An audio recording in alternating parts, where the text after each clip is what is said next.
In a steamy Atlanta courtroom, sweat beaded on Isaiah Coleman's brow as Judge Warren Holt's voice thundered, "You're a disgrace to this city? Over a $5 parking ticket." The 22-year-old black student quaked. The galleries, jeers stinging his ears until he rasped, "My dad died in your jail, sir." Silence swallowed the room, Holt's face purpling with rage.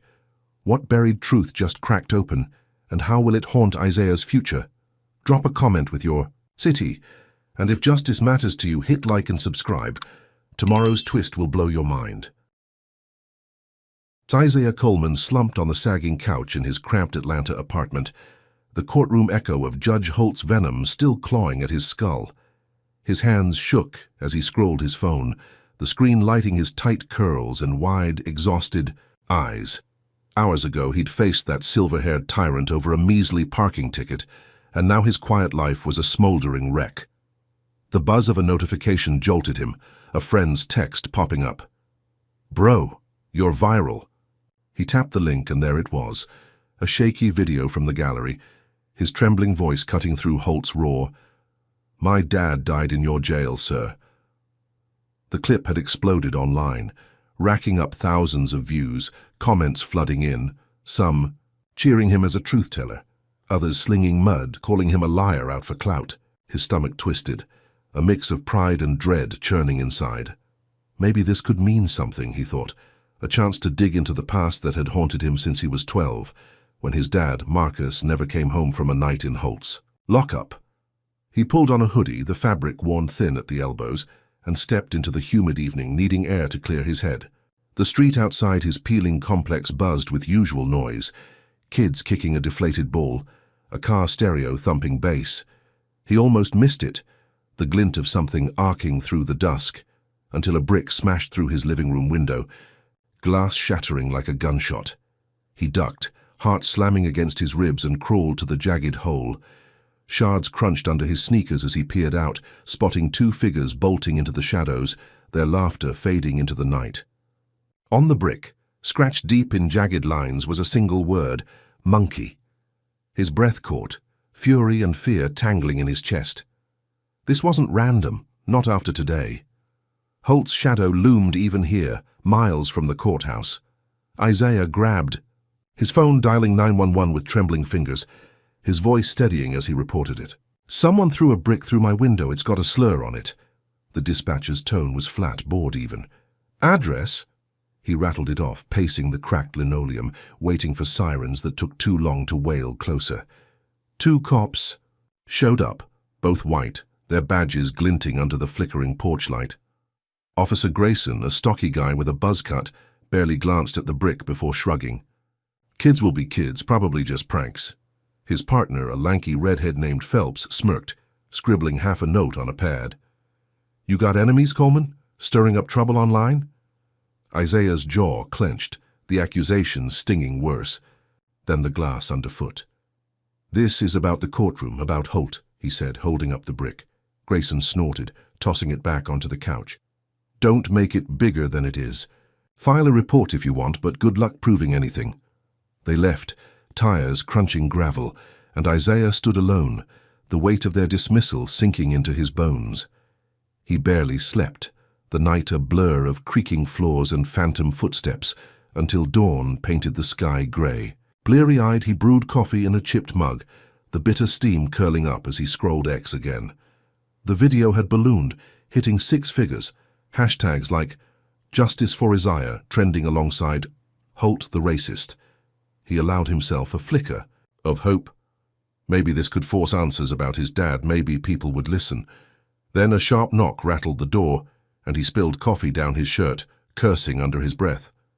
He opened it to find a news van parked crookedly across 2 spaces, a blonde reporter in a crisp blazer, thrusting a mic at him. "Isaiah Coleman, Channel 5 News. Care to comment on your viral moment?"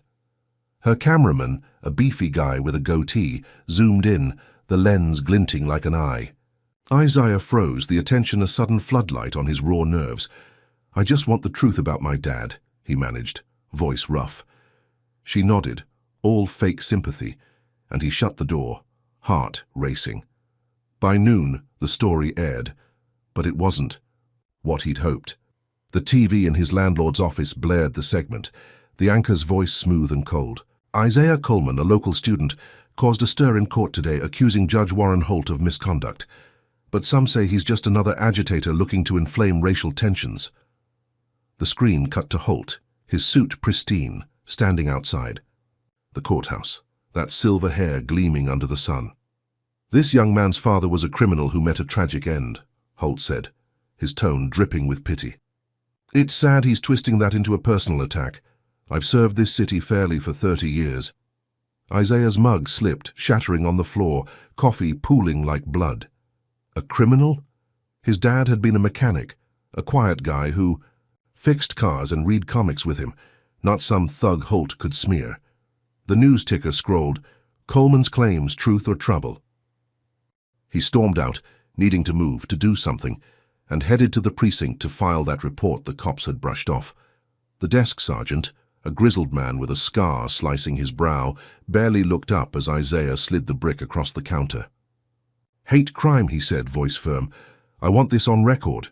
The sergeant sighed, tapping a pen against a stack of forms. "Look, kid, we got bigger fish. You're lucky they didn't haul you in for mouthing off to Holt." Isaiah's fists balled, nails digging into his palms. "So that's it? Nothing?" The sergeant shrugged, sliding the brick back. "Take it up with City Hall if you're so mad." Back home, he sank into the couch, the broken window letting in a hot breeze that did nothing to cool the fire in his gut. His phone buzzed again, a text from his cousin Tyrell. "Check the news, man." He flipped the TV back on, and there was Holt again, this time with a panel of suits, all nodding as he spoke.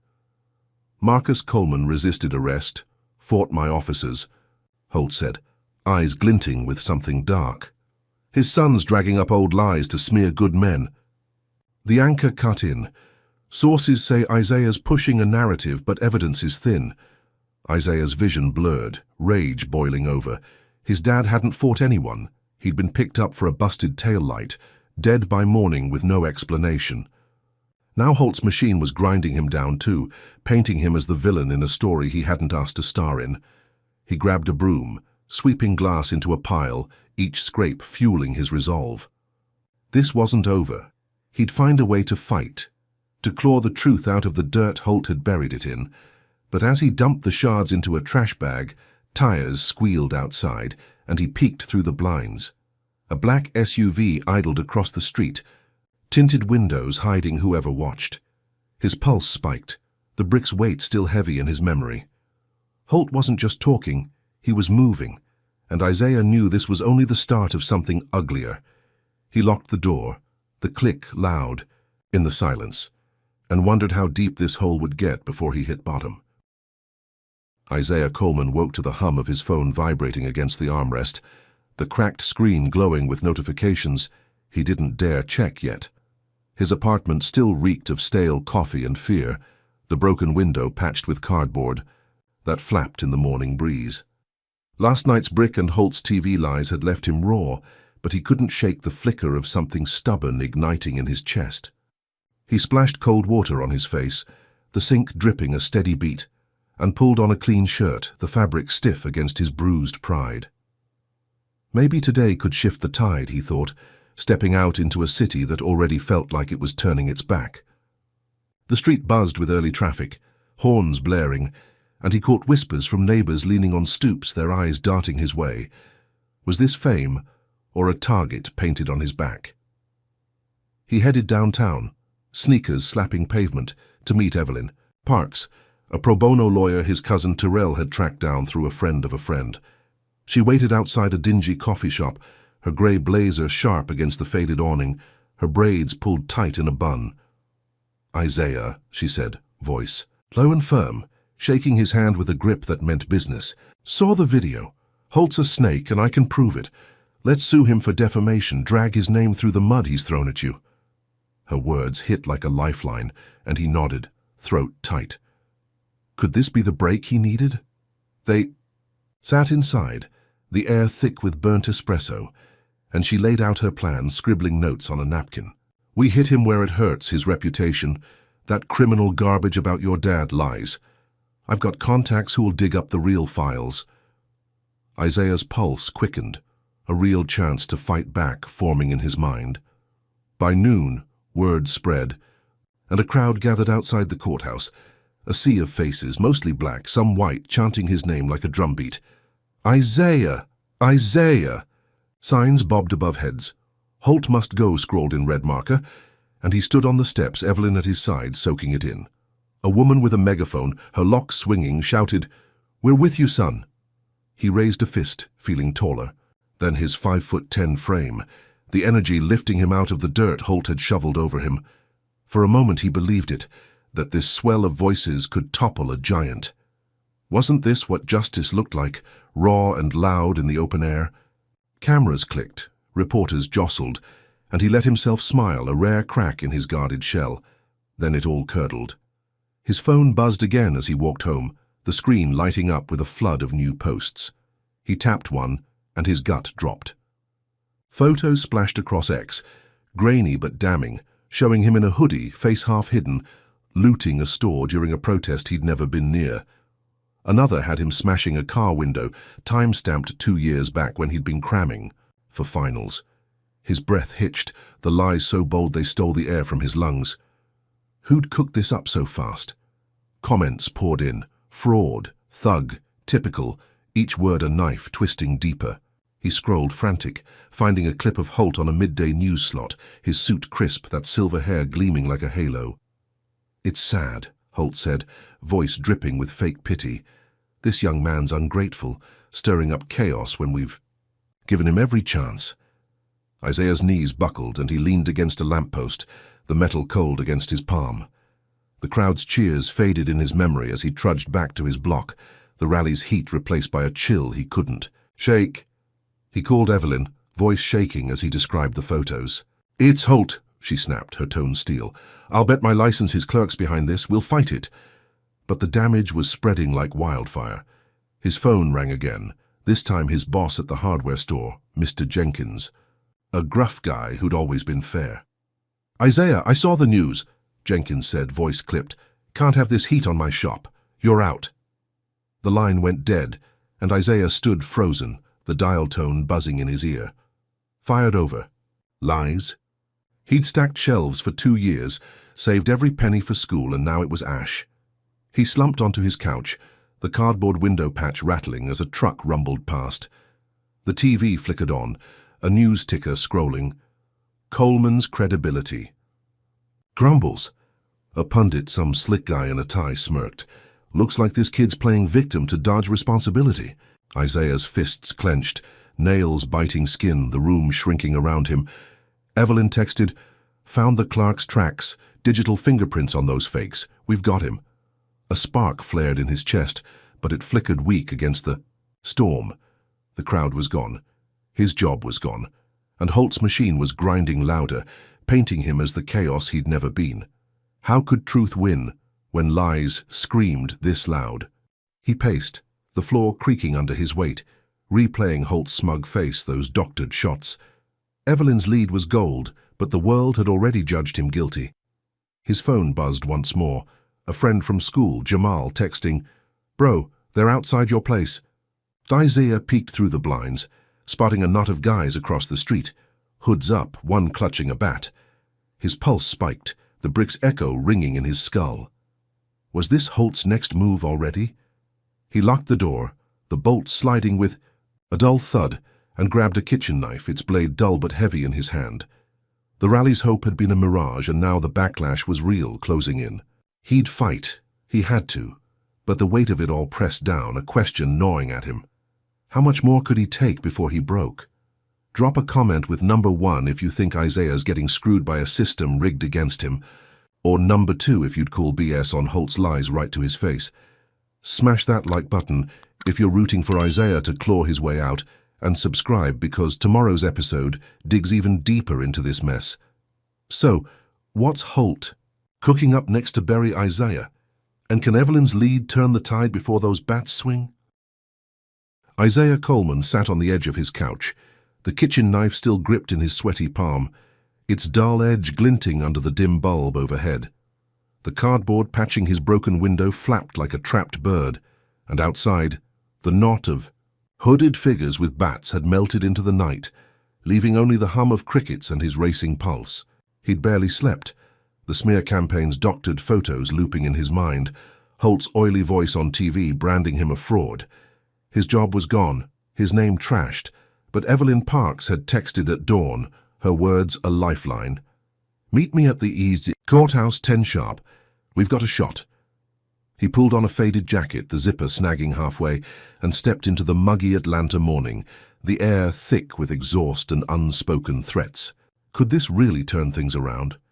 He met Evelyn on the courthouse steps, her grey blazer crisp despite the heat, her eyes scanning the crowd like a hawk.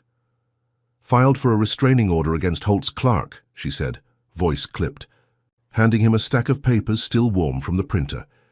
"Digital trails tie him to those fake photos. Judge'll see it." Isaiah nodded, hope flickering fragile in his chest as they pushed through the heavy doors.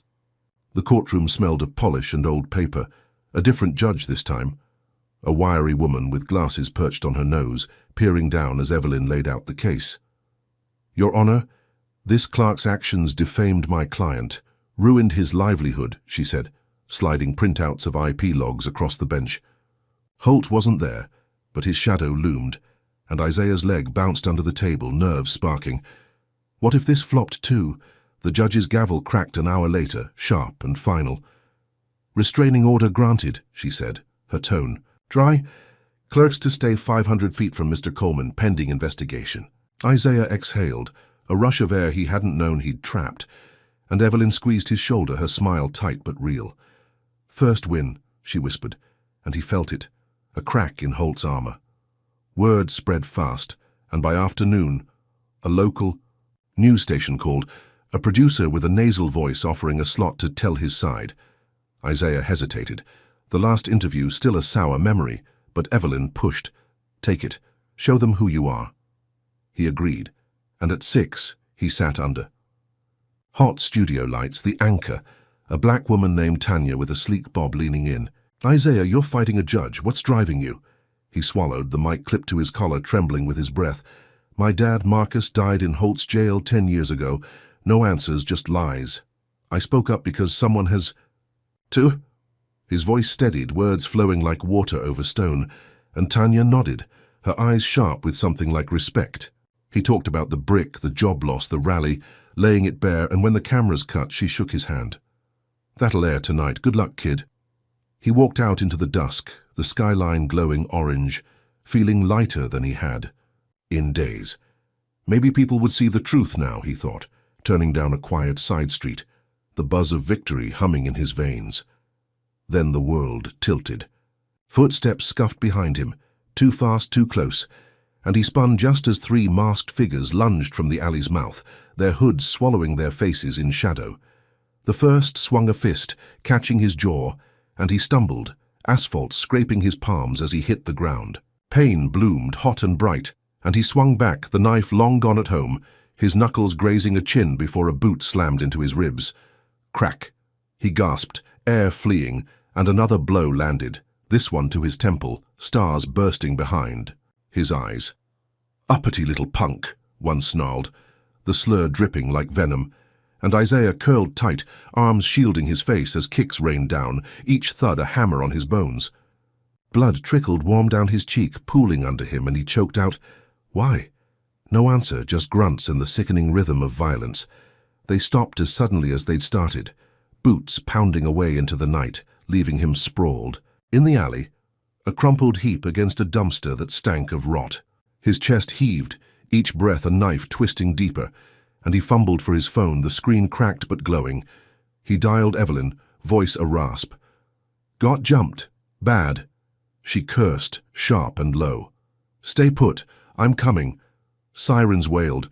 Closer. And he lay there, the cold ground seeping into his skin, wondering how winning could hurt this much.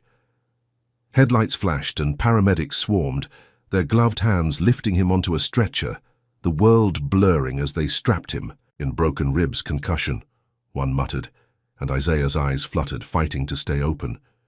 At the hospital, Evelyn burst in, her blazer wrinkled now, her face etched with fury. "You're alive, thank God," she said, gripping his hand as a nurse taped gauze to his forehead. He winced, the antiseptic sting sharp, and rasped, "Holt!" She nodded, pulling something from his jacket. A folded note the medics had missed, pinned to the fabric with a rusty tack. She unfolded it, her jaw tightening as she read aloud, "Holt sends regards." Isaiah's blood ran cold. The words, "A punch worse than the boots." "Corps'll call it random," he muttered, and she nodded, crumpling the paper. "They're in his pocket, but this is evidence." The TV above his bed flickered on, Tanya's voice cutting through the haze, his interview airing to a swell of applause from the studio crowd. "Isaiah Coleman, a voice against corruption," she said, and he almost laughed, the sound choking into a cough. A voice, sure, but one Holt was hell-bent on silencing. He lay back, the hospital bed creaking, pain throbbing through his side with every breath. The nurse slipped him a pill, something to dull the ache, and his eyes drifted to the window, the city lights smearing into streaks. Evelyn sat beside him, typing furiously on her phone, already plotting the next move. "We'll use this," she said, holding up the note. "He's slipping, getting sloppy." Isaiah nodded, but doubt gnawed at him, the victory from hours. Ergo soured by blood and bruises. Holt hadn't just smeared him, he'd sent fists to break him, and the note was a promise of more. His dad's face flashed in his mind, a blurry memory of oil-stained hands and a warm laugh gone under Holt's watch. How far would this monster go to keep that buried? He closed his eyes, the pill pulling him under, and wondered if the truth was worth this kind of war. Isaiah Coleman woke to the sterile beep of hospital machines, his ribs screaming with every shallow breath, the gauze on his forehead itching under the fluorescent glare. The alley beating had left him a mess, bruises blooming purple across his chest, his left eye swollen half shut. Evelyn Parks sat beside him, her blazer slung over the chair, her braids loose now, framing a face carved with determination. She held up the crumpled note. "Holt sends regards," its edges stained with his blood from where it had been pinned to his jacket. "This ties him to the attack," she said, voice steady as she slipped it into a plastic bag. "I got a handwriting guy who'll match it to his old rulings." Isaiah nodded, pain spiking as he shifted, the hospital gown rustling against the stiff sheets. Could this finally nail the bastard? The doctor, a wiry man with a clipped beard, discharged him by noon, muttering about rest he knew Isaiah wouldn't get. Evelyn drove him back to his apartment, the city blurring past in streaks of grey and green, her old sedan rattling over potholes. "We're reopening your dad's case," she said, eyes on the road. "That note's leverage. Holt's clerk's restrained, so I pushed a motion this morning. Different judge this time." Isaiah's pulse quickened, a spark cutting through. The fog of painkillers. He pictured Marcus, his dad's calloused hands fixing a carburetor, his laugh echoing in their old garage, snuffed out in Holt's jail a decade ago. What if they could prove it wasn't an accident? They pulled up to his complex, the cardboard still flapping over the broken window, and she handed him a burner phone. "Yours is toast. Use this. Holt's watching." Inside, he sank onto the couch, the springs groaning under his weight, and Evelyn spread papers across the coffee table, ink smudged from her frantic notes. "Judge recused Holt from the hearing," she said, tapping a document. "Conflict of interest thanks to the restraining order. Hearing set for next week." Isaiah's breath caught, a real wind slicing through the haze. Holt off the bench, even for a day, felt like cracking concrete with a sledgehammer. He grinned, teeth gritty from hospital jello, and Evelyn mirrored it, a rare softness in her steel. "We're close," she said, packing up. "Rest up, I'll handle the prep." She left, the door clicking shut, and he leaned back, letting the quiet settle, hope swelling fragile but fierce. Was this the edge they'd been clawing for? He dozed off, the burner buzzing him awake as dusk painted the room orange. A text from Evelyn. "Hearing's on. Stay low." He stood, wincing as his ribs protested, and shuffled to the kitchen, splashing water on his face from a sink that dripped like a metronome.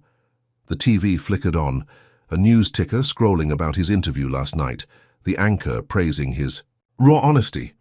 He allowed himself a flicker of pride, the city may be starting to listen. Then a sharp crack split the air, not glass this time, but something bigger, and smoke curled under the door, thick and acrid, stinging his eyes. He stumbled back, coughing, as flames licked up the cardboard patch, the window frame blackening. Fast? Fire? His heart slammed against his battered ribs and he grabbed the burner, dialing 911 with shaking hands. "My apartment's burning, 523 Oak Street," he rasped, voice lost in the roar. He bolted for the door, heat searing his back as he yanked it open, the hallway already a haze of grey. Neighbours shouted, feet pounding stairs, and he stumbled out, smoke clogging his throat, the burner slipping from his grip as he hit the pavement. Sirens wailed closer, red lights pulsing through the dusk, and firefighters swarmed, hoses blasting water that hissed against the blaze. He coughed, lungs raw, watching his home gut out, the couch where he'd slept now a skeleton of ash.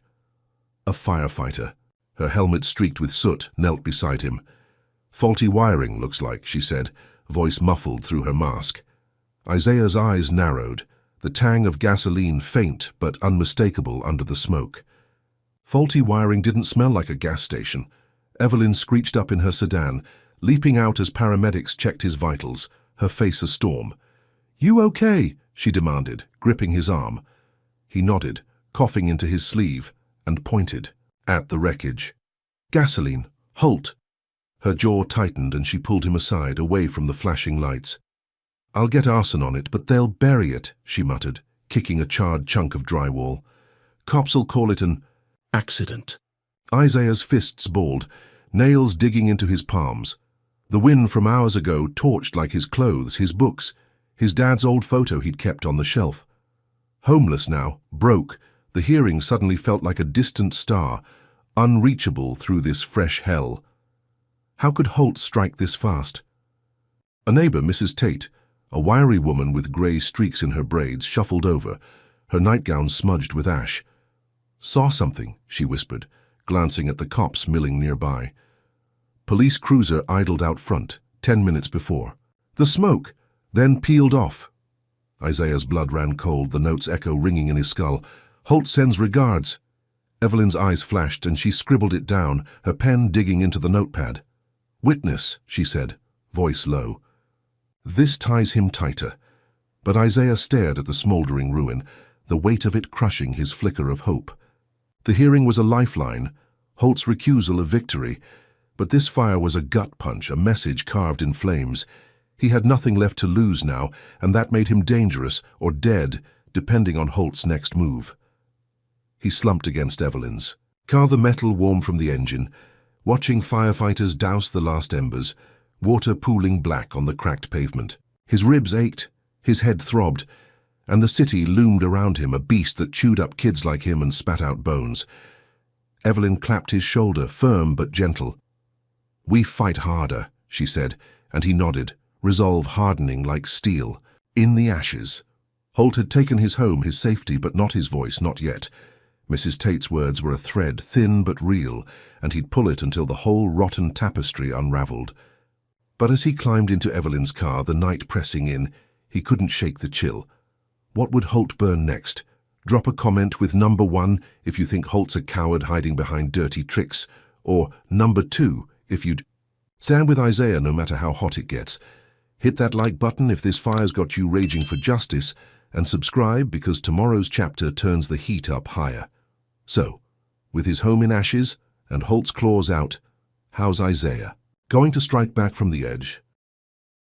Isaiah Coleman slumped in the passenger seat of Evelyn Parks's rattling sedan, the smell of smoke still clinging to his skin, his ribs throbbing under the bandages wrapped tight around his chest. The fire had gutted his apartment, leaving him with nothing but the clothes he'd worn to the hospital and the burner phone buzzing in his pocket. Evelyn drove in silence, her knuckles white on the wheel, the city lights smearing past like wet paint. "Where we going?" he croaked, voice raw from coughing up ash. She glanced at him, her braids swaying slightly. "Church on Peachtree. Pastor Owens owes me a favor. They'll take you in." Isaiah nodded, too tired to argue, the weight of Mrs. Tate's whisper about the cop car looping in his skull. Holt's reach was a noose, tightening with every step he took. They pulled up to a squat brick building, its steeple jutting into the night sky, stained glass glowing warm against the dark. Pastor Owens, A barrel-chested man with a graying beard met them at the door, his handshake firm as he ushered Isaiah inside. "Heard about the fire," he said, voice deep and steady. "You're safe here, son." The sanctuary smelled of wax and old hymnals, rows of pews stretching into shadows. A cot waited in the basement, a thin blanket folded neat at the foot, and Isaiah sank onto it, the springs creaking under his weight. Evelyn lingered, her notepad out. "Mrs. Tate's statement's gold," she said, scribbling. "We'll push. Eye at the hearing, rest up." She left and he lay back staring at the cracked ceiling, the quiet a fragile shield against the storm outside. Could this place really hold Holt at bay? Morning brought noise, voices filtering down from above, and Isaiah climbed the stairs, wincing with each step, to find the church bustling. Women in bright dresses stirred pots of grits in the kitchen, men hauled boxes of clothes, kids darted between pews with donated toys. Pastor Owens clapped his shoulder, gentle but firm. "Word's out. Community's rallying for you." By noon, they'd raised $300 in crumpled bills and loose change, a lifeline to replace what the fire stole. Isaiah's throat tightened, gratitude warring with the ache in his bones. He hadn't asked for this, but here they were, strangers stitching him back together. Was this what his dad had meant? Telling him folks stick together when it counts? That night, they held a vigil in the parking lot, 100 souls packed tight under a sky-bruised purple, candles flickering in their hands. Pastor Owens stood on a crate, his voice booming. "This boy's fighting for his daddy, for all of us. Holt's tyranny ends here." Cheers erupted, fists pumping, and Isaiah stepped up, the crowd parting like water. He gripped the megaphone, its weight grounding him, and spoke, voice rough but rising.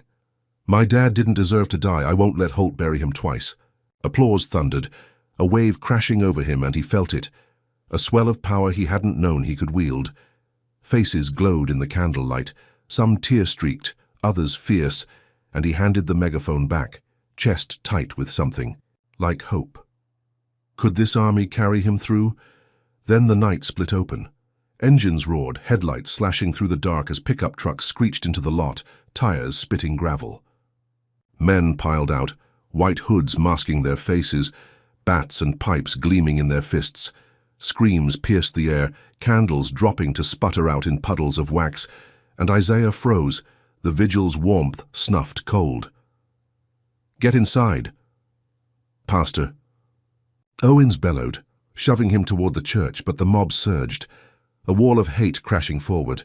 Glass shattered, the front windows exploding inward, shards raining onto pews, and a Molotov cocktail sailed through, flames bursting across the altar, wood crackling as fire took hold. Isaiah stumbled back, coughing as smoke thickened, his ribs, screaming with every move. Who'd unleashed this hell? He grabbed a kid, a skinny girl with braids, pulling her from the chaos as the crowd scattered, some fighting back with fists and folding chairs. Outside, the mob chanted slurs, their voices, a guttural roar swinging at anyone in reach. A man in a flannel shirt caught Isaiah's arm, twisting it back, and he swung wild, elbow cracking the guy's jaw, breaking free to duck behind a car. Sirens wailed, distant at first, then louder, but the cops rolled up slow, their cruiser, idling as the mob raged on. "Traffic delay," an officer drawled through a megaphone, his tone flat, and Isaiah's stomach churned, Mrs. Tate's words flashing back. A cop car before the fire. Were they Holt's dogs too? The church burned, flames licking up the walls, and paramedics swarmed late, hauling out the injured, blood streaking the pavement. Pastor Owens clutched a gash on his arm, barking orders to save what they could, while Isaiah knelt by the girl, her sobs shaking her small frame. "You okay?" he rasped, and she nodded, clutching his sleeve. 20 hurt, the news would say later. 5 bad enough for the hospital, and he watched helpless as firefighters doused the blaze, too late to save the sanctuary. His cot, the donations, all ash again, Holt's fist smashing through the fragile shield he'd found. How did this keep getting worse? A figure emerged from the chaos, a bystander with a phone, his footage shaky but clear, catching one of the mob unmasked, grinning as he swung a bat. Isaiah squinted, blood pounding in his ears, and recognized the face. Deputy Holt, the judge's son, his badge tucked under a hoodie, laughing like this was sport. The guy with the phone bolted, promising to upload it, and Isaiah's jaw tightened, a new thread dangling in the wreckage. Evelyn screeched up, her sedan skidding to a stop, leaping out with fury blazing in her eyes. "You hurt?" she demanded, and he shook his head, pointing at the smoldering ruin. Holt's son, on video. Her lips curled. A predator's smile. "That's our next bullet."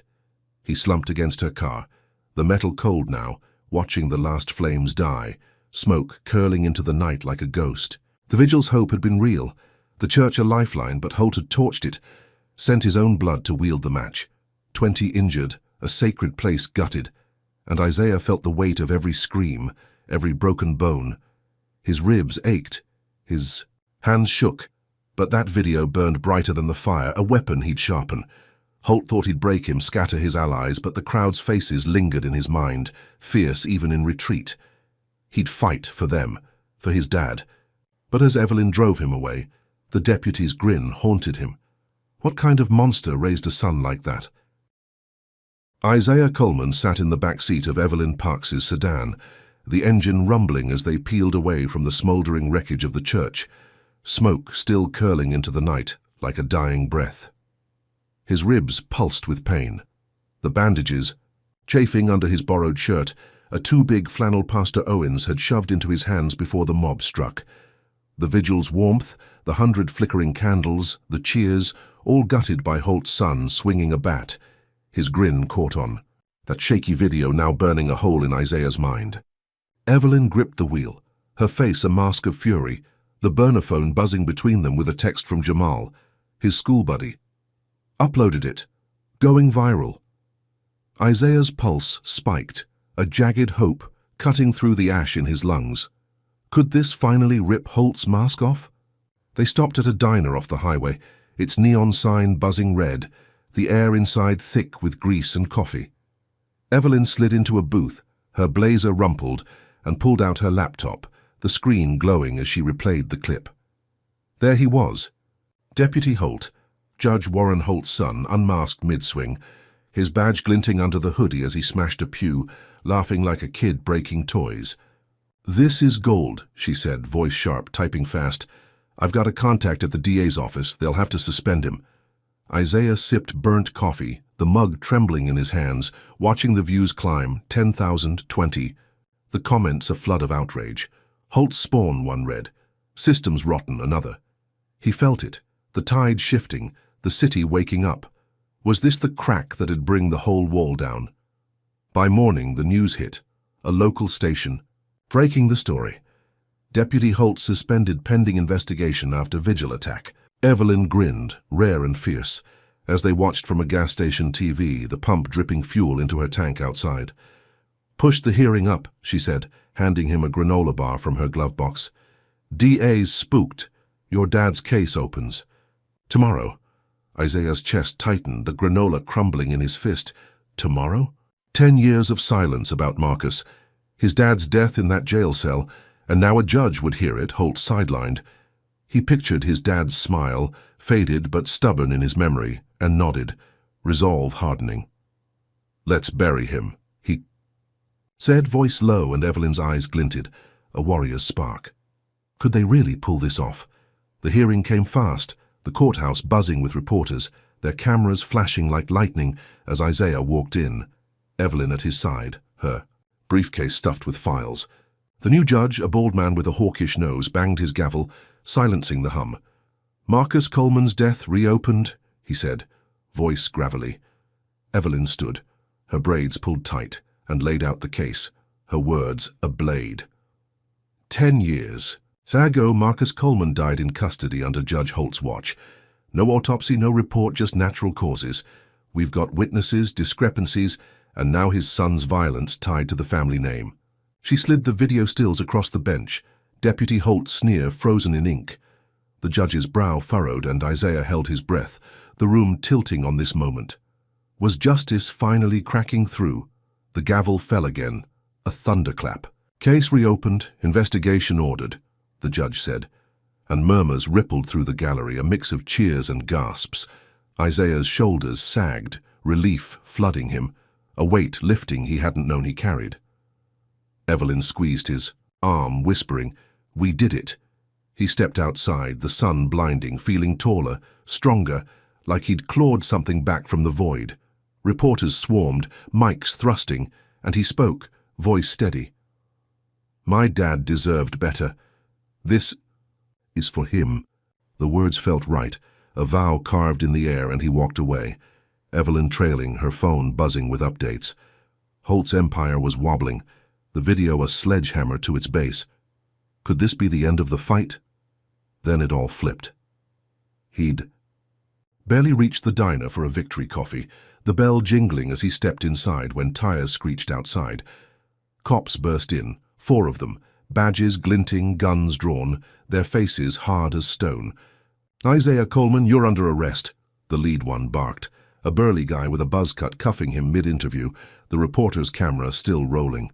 "Hacking the police database, felony charge." Isaiah's jaw dropped, the coffee spilling hot across his sneakers as they yanked him out, the diner's patrons gaping. "What?" he stammered, wrists twisting in the steel. Evelyn shouted, shoving through, "This is bullshit. Where's the warrant?" The cop smirked, shoving a paper at her, ink still wet. "Signed an hour ago, take it up with the judge." They hauled him to the precinct, the cruiser's seat sticky with sweat, the radio crackling about public safety. Isaiah's mind raced, the hearing's triumph souring fast. Hacking. He barely knew how to reset his rotor, let alone crack a database. The cell clanged shut, concrete cold under his feet, and he slumped against the wall, ribs aching, the flannel damp with spilled coffee. Evelyn stormed in an hour later, her face a thundercloud. "Holt's allies!" she spat, pacing. "Outside the bars. They planted fake logs, tied your name to some breach last week. Bail's $50,000. Isaiah's stomach sank, the number a mountain he couldn't climb. 50 grand. He had $3 in his pocket before the fire. She leaned. Close voice a hiss. "New judge, Holt's golf buddy. They're boxing us in." Isaiah's fists clenched, nails biting his palms, the cell's chill seeping into his bones. The video had stung Holt. The hearing cracked his shell, but this was the counterpunch, a trap snapping shut. He'd gone from hero to felon in hours, the city's cheers drowned by sirens. His dad's case dangled, so close, but now he was the one locked up, Holt's machine grinding him down again. He stared at the bars, their shadows striping the floor, and wondered how deep this pit went. Evelyn's eyes burned, promising a fight, but doubt gnawed at him, sharp and cold. Had Holt just checkmated him? Drop a comment with number 1 if you think Holt's a puppet master pulling every string, or number 2 if you'd break those bars to get Isaiah out yourself. Smash that like button if this twist has you boiling, and subscribe because tomorrow's episode throws the stakes into overdrive. So, with Isaiah caged and Holt's son exposed, what's the next blow this monster's got waiting? Isaiah Coleman sat on the thin cot in his cell, the concrete wall cold against his back, the flannel shirt still damp with spilled coffee clinging to his skin. The precinct's air stank of bleach and despair, the clang of bars echoing down the hall as guards barked orders. His ribs ached, a dull throb under the bandages, and his wrists bore red welts from the cuffs that had snapped on mid-interview, Holt's frame-up pinning him for a hacking charge he couldn't even fathom. $50,000 bail loomed like a skyscraper, unreachable, and Evelyn's last words rang in his ears. Holt's golf buddy. The hearing's triumph, his dad's case cracking open, all smothered by this trap. He stared at the flickering bulb overhead, its buzz a taunt, and wondered if this was how Marcus felt, locked up under Holt's thumb a decade ago. Footsteps scuffed closer, 2 guards rounding the corner, their shadows stretching long across the floor. The taller one, a lanky guy with a pock-marked face, leaned against the bars, his keys jangling. "Coleman," he said, voice low, a smirk curling his lip. "Heard about your old man. Shame we might lose you too." The shorter one, stocky with a buzz cut, chuckled, cracking his knuckles. "Accidents happen, you know, slippery floors." Isaiah's gut twisted, their words a blade sliding between his ribs. Lose him? Like his dad, natural causes on a report that never added up. He stood, slow, pain flaring, and met their eyes, defiance burning through the fear. "You won't touch me," he said, voice steady. But they just laughed, sauntering off, leaving the threat hanging thick in the air. He paced, 3 steps one way, 3 back, the cell a cage shrinking around him. The guards' whispers looped. In his skull, a plan forming in their snickers, and he knew he couldn't wait for Evelyn to fight this. Holt's machine didn't rest, and neither could he.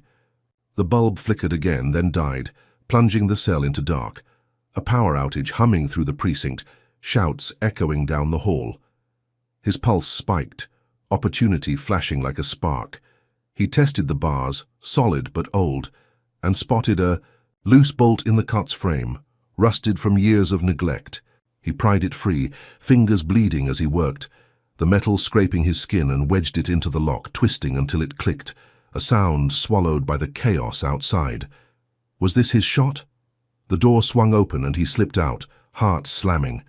The hallway a blur of shadows and flickering exit signs. Alarms blared, guards yelling about a downed grid, and he ducked low, weaving past a drunk slumped in a holding pen, his snores a cover for Isaiah's soft steps. He hit the back stairwell, the air damp and stale, and bolted down 2 flights, 3, until he shoved through a service door into an alley, the night swallowing him whole. Rain pelted his face, cold and sharp, washing the jail's stink from his skin as he ran, sneakers splashing through puddles, his ribs screaming with every jolt. He'd done it. Broken free, the taste of liberty sharp on his tongue, but the city loomed a hunter's ground and Holt's eyes were everywhere. He found Jamal's place, a crumbling duplex 5 miles out, pounding the door until his friend yanked it open, eyes wide under a tangle of dreads. "Man, you crazy?" Jamal hissed, pulling him inside, the living room dim with a single lamp casting long shadows. Isaiah collapsed onto a sagging couch, breath ragged, and Jamal locked the door, peering through the blinds. "Cops'll be on you fast," he said, tossing him a dry shirt, a faded falcon's tee that hung loose on Isaiah's frame. "Hide here. Basement's clear." They crept downstairs, the steps creaking, and Isaiah sank onto a pile of blankets, the damp concrete cool against his back. "Thanks," he rasped, and Jamal nodded, handing him a bottle of water. "Holt's losing it." "Huh?" Isaiah gulped, the cold soothing his throat. "He's scared, that video." He slept fitful, dreams of fire and bars snapping him awake, until Jamal shook him hours later, face grim. "TV now." They climbed up, the screen blaring a news alert. Judge Warren Holt's face filling it, his silver hair slicked back, eyes glinting like steel. "Isaiah Coleman's a fugitive," he said, voice smooth, a predator's calm. "Armed and dangerous, a terrorist threat to our community. $10,000 reward for his capture." Isaiah's jaw dropped, the water bottle slipping from his hand, splashing the floor. Terrorist? The word was a sledgehammer, smashing his escape into a nightmare. Helicopters thumped overhead, their searchlights slicing through the blinds, and Jamal cursed, low and sharp. "They're hunting you, man." Isaiah's chest tightened, the basement's safety crumbling fast. He'd tasted freedom, a fleeting breath, but Holt had flipped it, turned him from victim to prey in a single broadcast. The city's streets, once his home, were now a net closing. In every corner a trap. Jamal grabbed a hoodie, shoving it at him. "Stay low, I'll scout." Isaiah nodded, pulling it on, the fabric rough against his bandages, and crouched by the window, watching shadows flicker outside. The reward was blood money, Holt's bribe to every snitch in Atlanta, and he knew trust was a luxury he couldn't afford. His dad's face flashed, a ghost in the dark, urging him to run, to fight, but the chopper's roar drowned it out. How had it spiraled this far? Jamal slipped back in, breathless, his dreads damp with rain. "Cops 2 blocks out, canvassing. We're good for now." Isaiah exhaled, shaky, but the relief was thin, a thread ready to snap. He needed a plan, a way to turn this manhunt back on Holt, but the basement felt like a tomb, the walls pressing in. Then a knock rattled the door, soft but insistent, and Jamal froze, eyes darting to Isaiah. "Hide," he whispered, and Isaiah ducked under the stairs, heart pounding, as Jamal cracked the door. It was Tyrell, his cousin, slipping in with a wild grin. "Heard you're famous, fam." He tossed a bag of chips, a lifeline from the outside, and Isaiah crawled out, ribs protesting. "What's the word?" Tyrell's grin faded. "Streets say Holt's desperate. That reward's climbing." Then it shattered. A kid's voice piped up outside, shrill and greedy, Jamal's little brother peeking through the blinds. "That's him! The 10 grand guy?" Before Jamal could grab him, the kid bolted, shouting down the block, and tires squealed, lights flaring red and blue. Isaiah's blood ran cold, betrayal sharp as a blade, and Jamal shoved him toward the back. "Go! Now!" He stumbled out the rear door, rain soaking him as cop cars screeched up, shouts cutting through the storm. He ran, legs burning, the manhunt snapping shut. Holt's 10 grand, turning even family into foes. The basement had been a flicker of sanctuary, but now the city was a beast and he was its quarry alone again.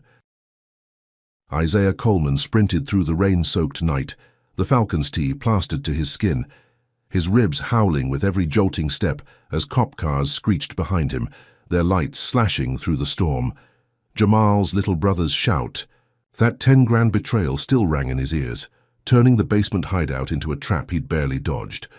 The manhunt was a beast, Holt's voice on TV branding him a terrorist echoing across Atlanta, helicopters thumping overhead like vultures circling a kill. He ducked into an alley, trash cans clanging as he stumbled over slick pavement, breath ragged, the city a maze with no exit. Could he outrun this nightmare, or was Holt's net already tightening?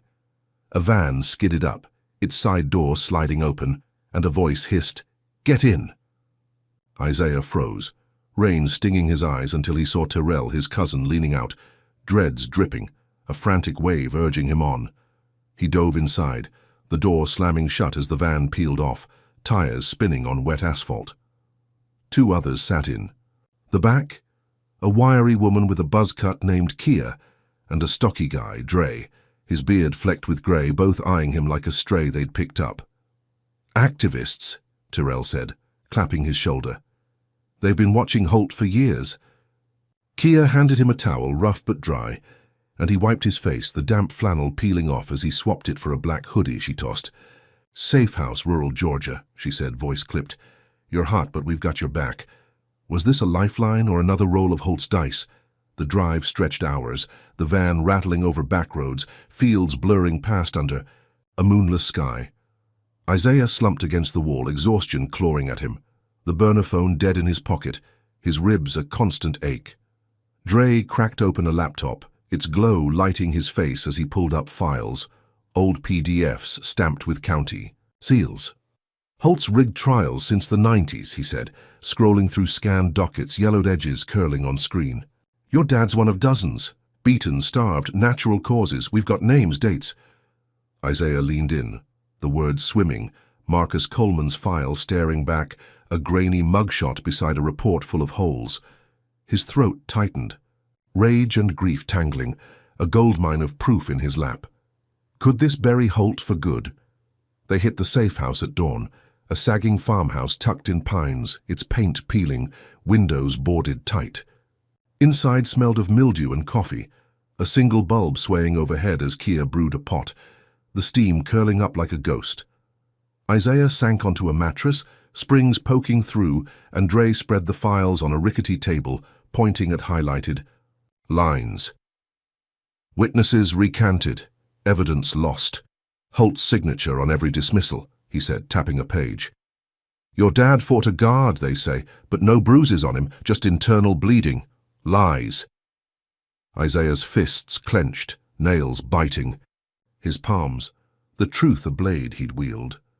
Kia nodded, handing him a mug, its heat seeping into his cold hands. "We're building a case, leaking it slow. That deputy vid was step 1. Was this army enough to topple a king? He spent the day poring over it, pages fanning out, each name a ghost Holt had crushed, his dad's story a thread in a tapestry of rot. Tyrell rigged a radio, static crackling as he tuned into news. "Fugitive Coleman still at large, reward now 15,000. Isaiah's stomach twisted, the price on his head climbing, but the files kept him steady, a purpose sharper than fear. By dusk, Kia cooked beans on a camp stove, the scent grounding him, and he felt it, a flicker of control. These allies a shield Holt couldn't burn.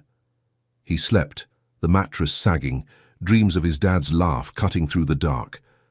Could he turn this hideout into a war room? Then it all blew apart. Midnight hit, the house silent but for crickets when boots crunched outside, a shadow flickering past the boards. Isaiah jolted awake, heart slamming, as Kaya hissed, "Move!" Headlights blazed through cracks, tires grinding gravel, and the Doster splintered inward, cops swarming, their flashlights stabbing the dark. "Hands up!" one roared, a bull of a man with a shotgun, and Isaiah dove behind the table, papers scattering like leaves. Dre swung a chair, cracking a helmet, but they were outnumbered 6, 8, 10, cuffs snapping on Tyrell and Kia as shouts filled the air. Isaiah scrambled, lungs burning, toward a back window, smashing it with a lamp, glass raining as he climbed out, thorns snagging his hoodie. He hit the ground running, pines whipping past, shots popping behind him, the raid a thunderclap erasing the safe house's promise. His ribs screamed, legs buckling, but he pushed on, the file's weight a memory driving him, until he collapsed in a ditch, mud soaking him, breath a rasp. The van's roar faded, cops hauling his allies away, and he lay there, rain pooling around him, piecing it together. Someone had sold him out, flipped the sanctuary into a snare. He replayed the day, Kia's sharp nods, Dre's steady voice, Tyrell's grin, and then it hit. Dre's phone call at dusk, stepping outside, voice low. A black activist bought by Holt's cash, a traitor in their ranks. How had he missed it? Cops dragged him back, mud caking his sneakers, cuffs biting his wrists again, the precinct a blur of lights and sneers.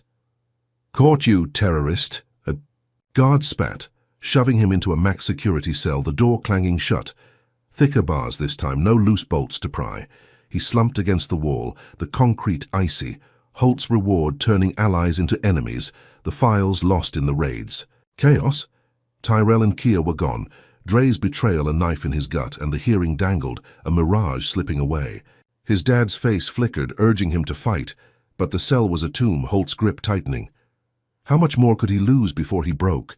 Drop a comment with number 1 if you think Dre's a snake who deserves what's coming, or number 2 if you'd risk it all to bust Isaiah free again.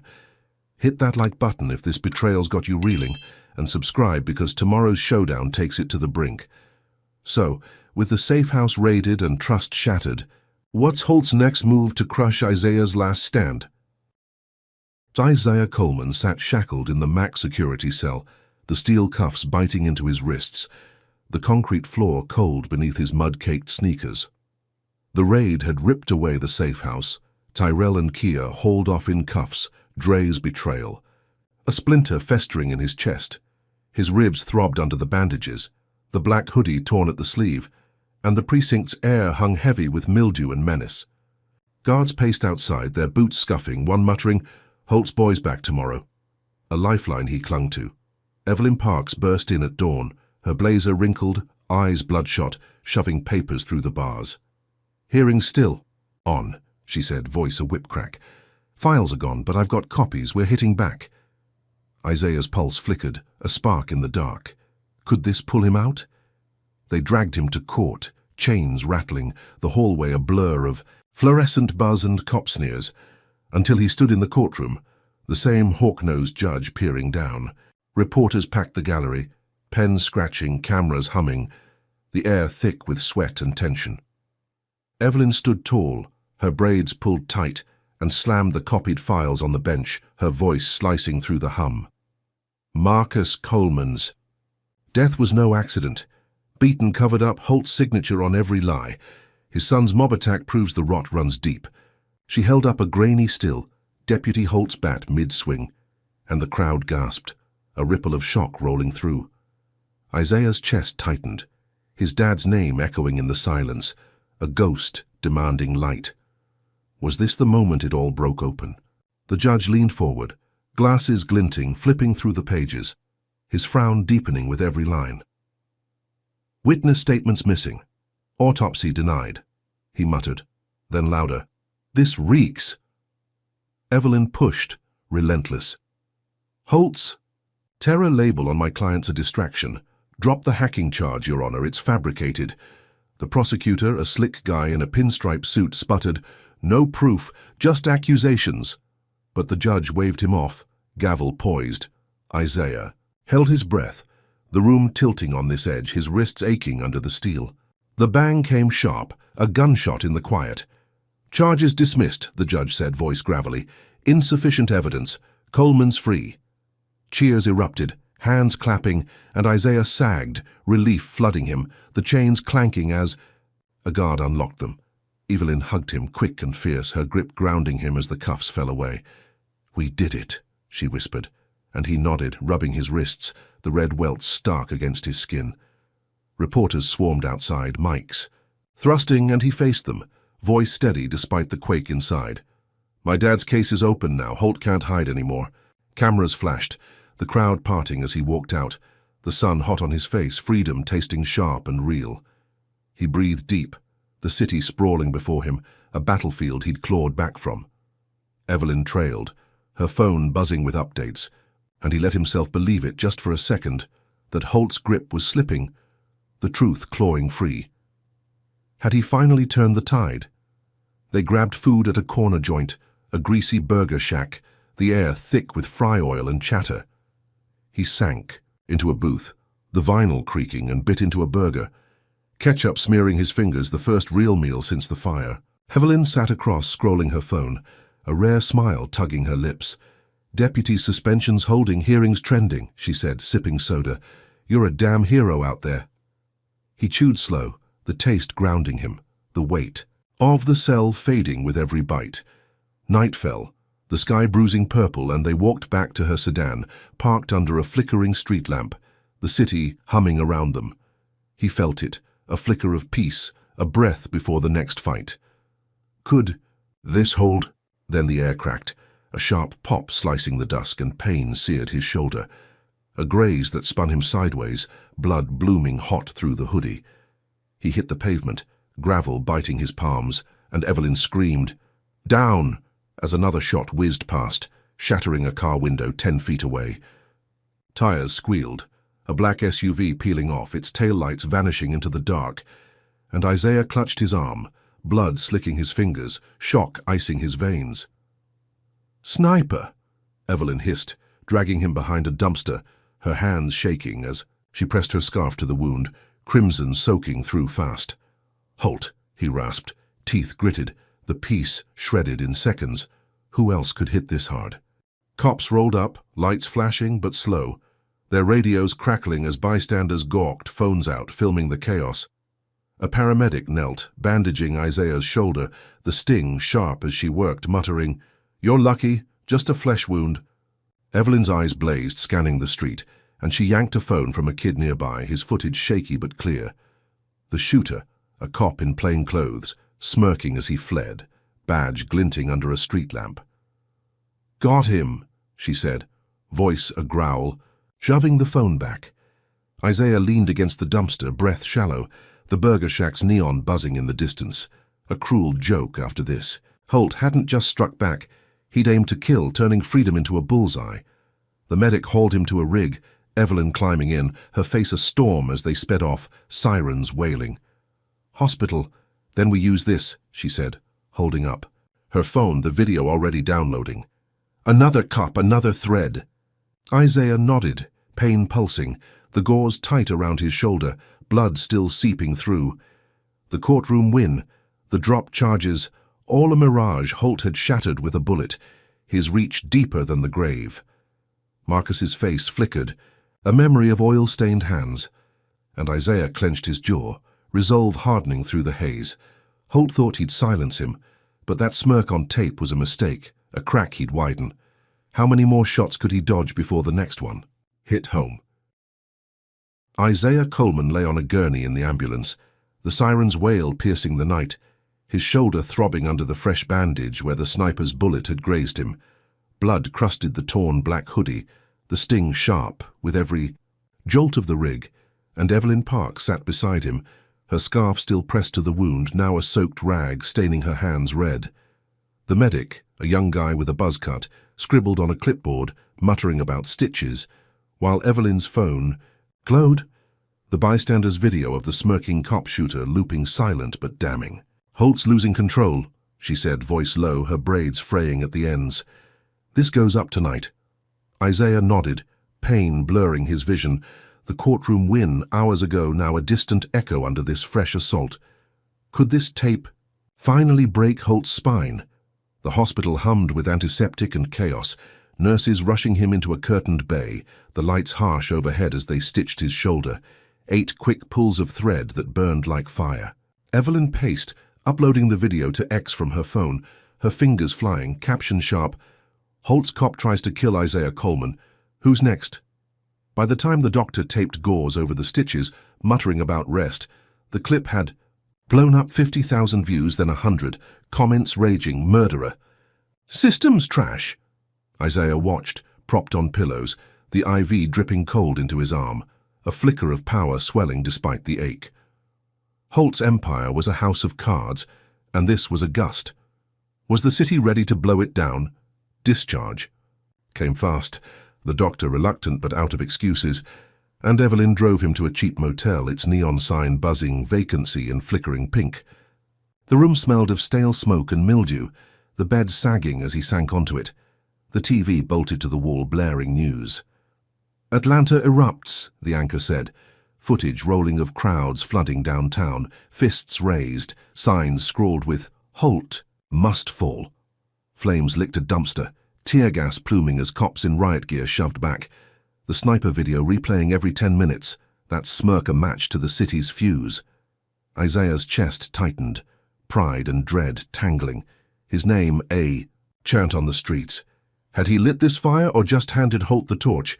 Evelyn flipped channels, landing on a press conference, Judge Warren Holt stepping to a podium, his silver hair glinting under lights, suit crisp despite the chaos. "Unfortunate incident," he said, voice smooth as oil. "Deputies suspended. I'm recused, but this violence is unacceptable," the anchor cut in. "Holt suspended pending review." Isaiah's breath caught, a crack widening, Holt's throne wobbling under the weight of his own filth. Evelyn grinned, fierce and quick. "He's cornered," she said, tossing him a water bottle, the plastic crinkling as he caught it. He gulped, the cold soothing his raw throat, and stood, pacing the threadbare carpet, feeling invincible for a fleeting second. Could this be the knockout punch? Then the TV flickered, a braking alert, the governor's face filling the screen, a paunchy man with a comb-over, his tie a garish red. "Effective immediately," he drawled. "Curfew in Atlanta, 8 p.m. to 6 a.m., targeting high-crime zones." The map flashed, every black neighborhood outlined in red, a cage snapping shut. "Public safety," he added, smirking faintly, and Isaiah's stomach dropped, the water bottle slipping to the floor. Evelyn cursed, loud and sharp, slamming, her fist on the dresser. "That's Holt's frat buddy from college," she said, voice a growl. "They're locking us down." Outside, sirens wailed closer, the motel's window rattling as cop cars rolled past, megaphones blaring curfew orders. Was this Holt's counter, turning victory into chains? The streets erupted louder, the TV cutting to live feeds, crowds clashing, with riot shields, tear gas canisters arcing through the dusk, screams piercing the static. A brick smashed a squad car's windshield, glass spiderwebbing, and cops fired rubber bullets, bodies dropping, blood-streaking pavement. Isaiah watched, frozen, the motel's walls shrinking, his shoulder pulsing as he gripped the curtain, peering out. Flashlights swept the lot, boots stomping, and he ducked back, heart slamming. "They're hunting me," he rasped, and Evelyn nodded, pulling her keys. "We move, now." They slipped out, the sedan's engine coughing to life, weaving through, back streets as helicopters buzzed overhead, their beams slicing the dark. How had freedom flipped to this? They hid in a shuttered barbershop, Tyrell's uncle's place, its blinds drawn, chairs stacked in gloom. Evelyn locked the door, her phone buzzing with updates, the curfew choking the city, arrests piling up, hundreds cuffed for resisting. Isaiah slumped in a barber chair, its leather cracked, the sniper graze a dull ache under the gauze. "That video started this," he said, voice hollow, and Evelyn shook her head, fierce. "Holt started this 10 years ago with your dad. We're just the spark. He nodded slow, the riots a roar he'd unleashed. Holt's suspension a wind drowned in gas and blood. The TV flickered on, a grainy clip. Holt at the governor's mansion, sipping bourbon, plotting behind glass doors, his smirk a mirror to the snipers. Was he laughing at this chaos? Isaiah's hands shook, rage boiling under the exhaustion. The city a war zone because he dared to speak. Marcus's face flashed, a memory of oil smears and quiet strength, and he clenched his jaw, resolve hardening. Holt thought he'd crush him, turn Atlanta into a prison, but those streets were fighting back, a tide he'd stirred. Evelyn scrolled X, the video hitting 1 million views, hashtags trending. Holt is done, Jew Isaiah lives. They're with you, she said, voice steady, and he nodded, the barbershop's silence a fragile shield. Holt's frat buddy had caged them, but that smirk on tape, that mansion meeting, was a thread he'd pull. How long could Holt hide behind this storm? Isaiah Coleman crouched in the dim barbershop, the cracked leather chair creaking under him, the blind slanting moonlight across the dusty floor. His shoulder throbbed beneath the gauze, the sniper's graze a dull pulse, and Evelyn Parks sat, across her phone casting a faint glow as she scrolled through X, the riot's roar a distant hum through the walls. Atlanta was a furnace, the curfew choking black neighborhoods, tear gas fogging streets where his name echoed in chants. Holt's suspension dangled, a hollow win under the governor's lockdown, and that mansion clip of him sipping bourbon gnawed at Isaiah's gut. He needed a move, something big, and Evelyn's eyes glinted, catching his thought. Broadcast, she said, voice a spark. We hit him live. Could this be the dagger to Holt's heart? They planned fast. Tyrell's uncle, slipping them a key to a local station, a brick box 2 blocks off, its signal strong enough to cut through the curfew's haze. Isaiah pulled on a borrowed cap, tugging it low over his brow. The black hoodie swapped for a grey sweatshirt to dodge the cop's eyes. Evelyn drove, her sedan weaving through alleys, past barricades where riot shields gleamed, the air thick with smoke and defiance. They parked behind a dumpster, its stink sharp, and crept to the station's back door, the lock clicking open under the key's twist. Inside, the studio hummed, a skeleton crew clocking out, and Isaiah slipped into the control room, Evelyn hot on his heels, her briefcase stuffed with proof. Was this gamble worth the risk? A tech, a lanky kid with glasses, froze as they barged. In, his headphones slipping. Out! Evelyn snapped, flashing a fake badge she'd mocked up, and he bolted, leaving the board live. Isaiah grabbed a mic, its weight steadying him, while Evelyn cued a USB, her fingers flying over keys. The red on-air light blinked and he spoke, voice rough but rising. This is Isaiah Coleman. Holt killed my dad Marcus 10 years ago and he's killing Atlanta now. Evelyn hit play and taped confessions rolled, ex-guards' voices. Crackling through, Holt ordered the beating, said bury it. Marcus begged, but we didn't stop. The city heard, radios buzzing in locked-down homes, and Isaiah's chest swelled, the truth a flood breaking free. Had he just cracked Holt's vault? The station's phone lit up, calls flooding, and Evelyn patched them through, voices piling in. My brother too, Holt's jail. He's a monster. Isaiah pushed on. That sniper, the deputy, all Holt. He's suspended but free, plotting with the governor. The broadcast soared, X exploding, 2 million views ticking up, the mansion clip looping beside the guard's words. Then tires. Screeched outside, a news van catching wind, and the anchor cut live. Holt's face filling a split screen mid-apology from a press room, his silver hair slicked, eyes darting. Lies from a fugitive, he started, but Isaiah cut in, you're done, and the tapes rolled louder, drowning him. The anchor stammered, arrest ordered, and cheers echoed outside, a crowd swelling despite the curfew. Was Holt's throne finally ash? Police radios crackled.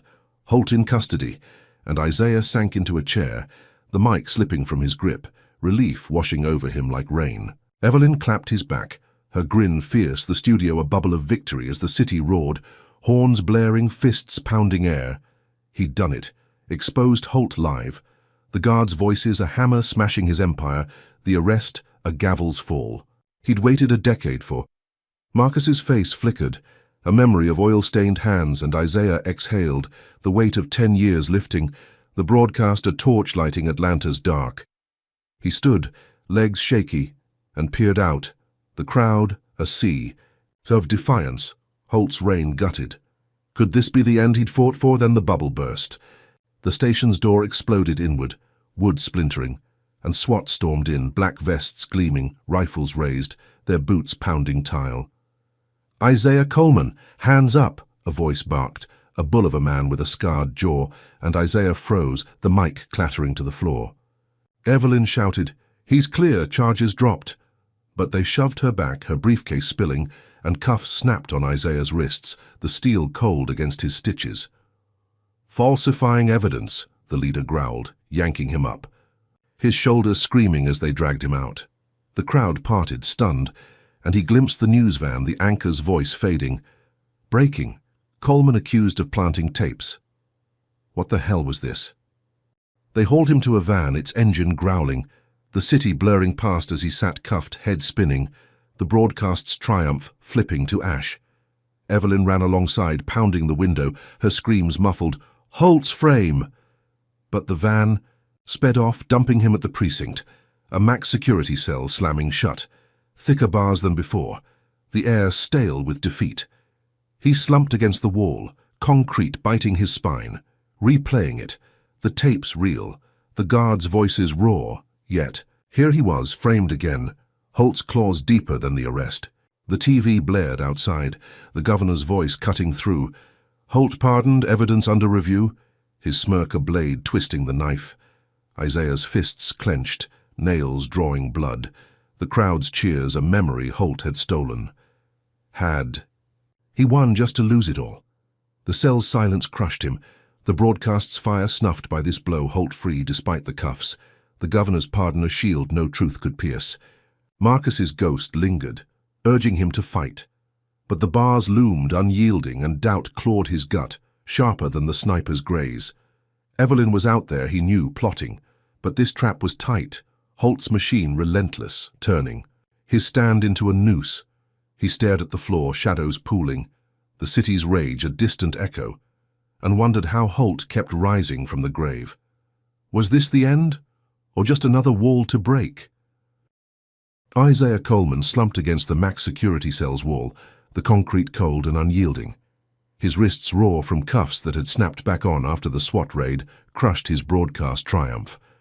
The grey sweatshirt hung loose, stained with sweat and blood from the sniper graze, his ribs a dull ache under bandages that hadn't been changed since the hospital. The precinct's air was thick with damp rot, the TV outside blaring the governor's pardon of Holt, a smug voice undoing. The arrest Isaiah had bled for. Marcus's case, the tapes, the city's roar, all buried again by Holt's machine, and he stared at the bars, their shadows striping the floor, despair gnawing at his bones. Was this how it ended? 10 years of fighting for nothing. Guards dragged him out at dawn, their grips bruising his arms, shoving him into a van. Its engine growling as they sped to court, the city a blur of grey and smoke beyond tinted windows. Evelyn Parks waited in the hallway, her blazer torn at the sleeve, eyes blazing despite the shadows under them, a whisper slipping through as they passed. "Gotta play. Trust me." He nodded, faint hope flickering, and they hauled him before the hawk-nosed judge, the same one who'd reopened his dad's case, now scowling down. The gallery packed tight, reporters scribbling, air buzzing with tension, and Holt sat smug in the front row, silver hair glinting, pardoned and untouchable, his smirk a blade twisting in Isaiah's gut. Could Evelyn pull him from this grave? Prosecutor, pinstripe suit crisp, stood, voice oily. Isaiah Coleman fabricated evidence, incited riots, a threat to order, death penalties on the table. Gasps rolled through and Isaiah's knees buckled, the words a sledgehammer, execution a shadow he'd never imagined. Evelyn surged up, slamming her briefcase open, papers spilling, her voice a whip crack. "This is a frame, Your Honor. Those tapes were real. Holt's behind every lie." The judge's brow furrowed, gavel hovering, and she pressed relentless. "Check the cloud. My client's got proof." Isaiah's heart slammed, her whisper clicking into place, a memory sparking. He'd recorded the guards in jail, every beating, every threat, uploaded before the safe house fell. Had he forgotten his own ace? He stood, chains rattling, voice hoarse but steady, cutting through the hum. I recorded every guard who beat me. Check the cloud. The room froze. Holt's smirk faltering, eyes darting as Evelyn pulled her phone. Fingers flying, projecting the files live to a screen the clerk scrambled to set up. Audio crackled, raw and brutal, guards' voices sneering. Holt says rough him up. Like his daddy he'll break, blows landing. Isaiah's grunts, echoing. A symphony of cruelty from his first cell stint to the last. The gallery erupted, shouts drowning the prosecutor's sputter, reporters leaping, and the judge banged his gavel, face red. Silence! He roared, but the tapes rolled, undeniable, Holt's name a stain spreading fast. Was this the flip he'd prayed for? The screen flared, live stream sinking nationwide, X crashing under the weight, 10 million views spiking as the audio looped, guards confessing Holt's orders, a jailhouse murder machine laid bare. The judge's voice cut through, gravelly and sharp. Holt detained, investigation reopened, federal level. Cops swarmed the gallery, Holt's arms twisting as cuffs snapped on, his silver hair wild, that smirk gone, replaced by a snarl. As they dragged him out, the crowd howling, fists pounding benches, Isaiah stood, chains still on, watching Holt crumble, the empire he'd built on Marcus's grave imploding in real time, a revolution sparked by his voice. Had he just turned the hunter into prey?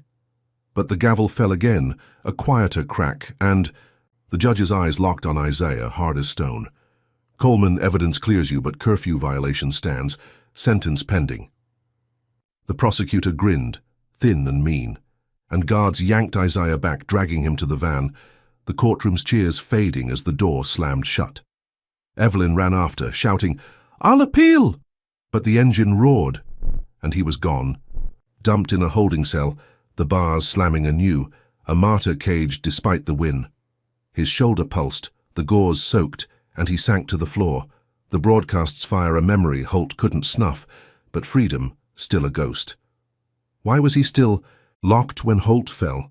Outside Atlanta burned brighter, the TV blaring through the wall, riots flaring. Not rage now, but triumph, crowds storming precincts. Isaiah, Isaiah, a war cry shaking the city. Holt's mugshot flashed, federal cuffs tight, his empire ash, the governor scrambling on air. Mistakes were made, his comb-over limp with sweat. Isaiah's cloud files spread, a virus tearing through the system. Guards named, trials promised. Marcus's death a banner for the fight. He'd done it, broken Holt with a sentence whispered in despair, a truth no pardon could bury, but the cell held him, the judges pending a chain he couldn't snap. Was this victory or just a louder cage? He leaned against the wall, concrete cool on his cheek, the chants seeping through, a lifeline to the streets he'd lit up. Marcus's face lingered, oil-stained hands and a warm laugh, a ghost proud in the dark, and Isaiah's lips twitched, a faint smile cracking his bruised face. Holt was down, the system bleeding, Atlanta awake, but he was here, a sacrifice to the fire he'd started. Evelyn's voice echoed in his mind, "I'll appeal." And he clung to it, resolve stealing his spine. The riots roared, a tide he'd unleashed, and he knew, caged or not, he'd shifted the world. How long until they'd free the spark that burned it down? Isaiah Coleman's journey reveals the brutal weight of systemic racism and the unyielding power of resilience. His fight against Judge Warren Holt, a man cloaked in authority yet steeped in corruption, exposes how deeply prejudice can rot institutions meant to uphold justice. The story teaches that truth, though buried under lies, can claw its way out with enough grit. Isaiah's whispered sentence in court sparked a revolution, proving one voice can shatter silence. It's a stark reminder that victories against racism often come at a steep cost. Isaiah lost his home, his safety, and nearly his life, yet he stood firm, showing courage isn't free of scars. The betrayal by allies like Dre_'s trusts, fragility when power dangles rewards, urging us to question who truly stands with us. Holt's relentless counterattacks, bricks, beatings, snipers, frame-ups, highlight how racists wield influence to crush dissent. But his downfall proves their empires aren't invincible. The riots and recordings show collective rage and evidence can topple giants. Yet Isaiah's final cage warns that justice isn't always clean-cut. Sometimes it's a spark for others to carry. Above all, this tale demands we confront racism head-on, not as bystanders but as fighters, because silence is complicity. So what's your take? Can one person's stand really shift a system, or does it take a city to burn? Drop a comment. With your thoughts, hit like if Isaiah's fight fired you up, subscribe for more raw truths and share to spread this spark. Thanks for riding this roller coaster with us. Here's to a world where justice isn't just a whisper, but a roar.